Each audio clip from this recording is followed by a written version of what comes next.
Welcome to what I like to call a mythological epic of the soul. For this explainer, I'm going to be your guide, putting on my philosopher dragon hat, if you will, as we explore the ultimate existential battleground, human identity. We're diving into a brilliant text that frames a truly dramatic tale about broken identity versus true self-discovery. Together, we're going to unpack how two wildly different figures handle the chaos inside themselves and what their choices reveal about how we actually construct who we are. Let's jump right into this massive question. Think about it for a second. When society hands you a mask of absolute virtue, does it actually help you find your true self? Or does it just conveniently pave over your deepest, darkest voids so you literally never have to look at them? To figure that out, we need to open our source material in a pretty bleak landscape. Picture a graphic novel setting, this gray wilderness lying just beyond a village of stone and steel. And right there stands our first figure, the pale criminal. The text explicitly calls him a bridge that broke. He's basically a hollow shell of a man, totally unable to reconcile his conscious mind, what the text labels his poor reason, with the raw, chaotic desires of his deeper nature. You see, he's profoundly stuck. Having tasted the scarlet fruit of his unintegrated deeds, his conscious reason is just clashing violently with those desires. But the real tragedy here? He entirely lacks the spiritual strength to own the consequences of his actions. He's just drifting through the psychic vacuum of internal shame. He's broken, he's hollowed out, and he is completely a victim of an internal discord that he straight up refuses to face.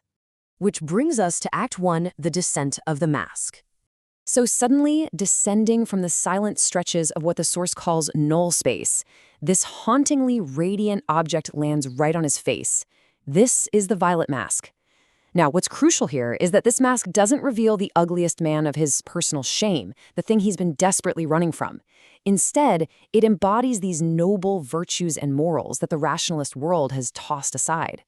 It's the shadow of humanity itself, and it offers him a sudden, completely unearned sense of belonging to a higher order.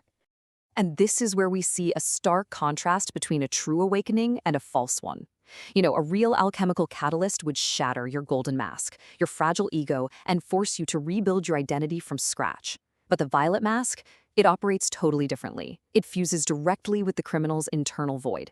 It doesn't heal him at all. It just provides this false scaffolding of stolen meaning.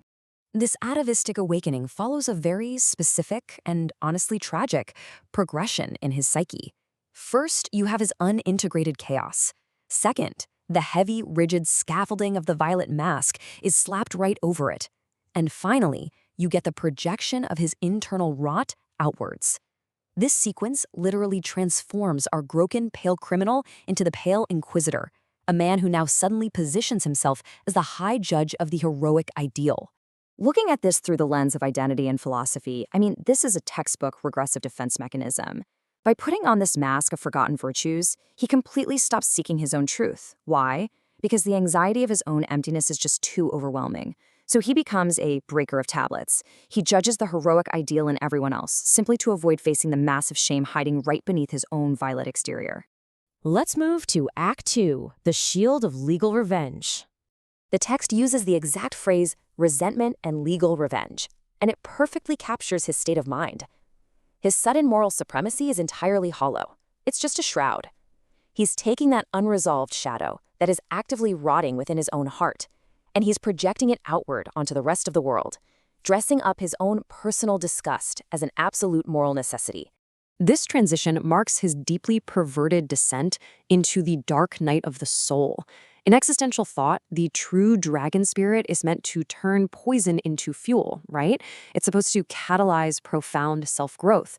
But the Inquisitor completely corrupts this. He uses that exact same spirit to justify a new, terrifying form of tribalistic aggression.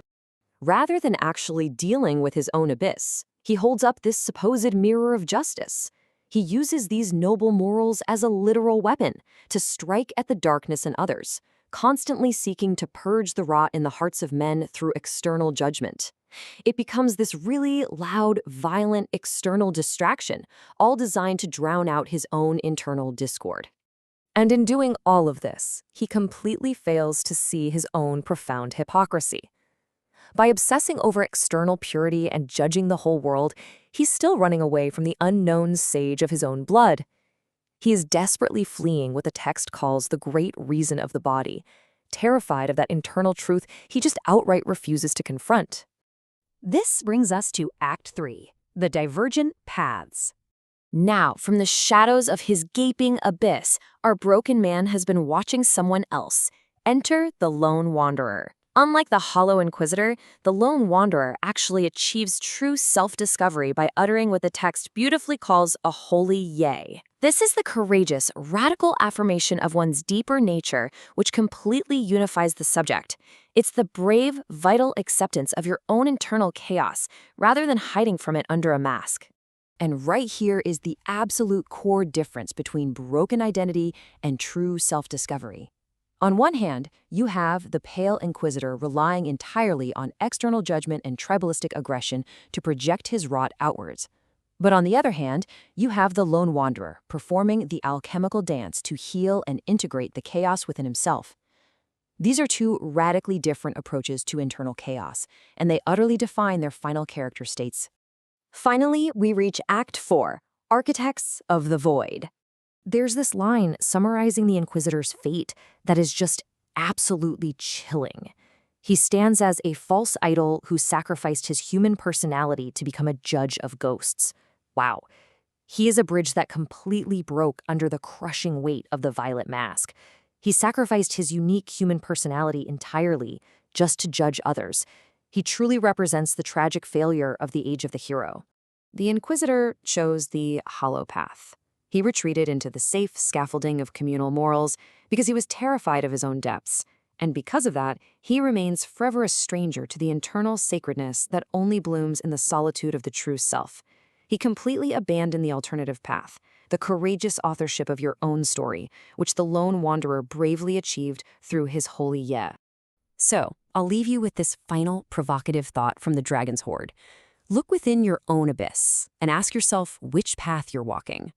When confronted with your own internal chaos, are you going to put on the mask of the crowd to judge the ghosts of others?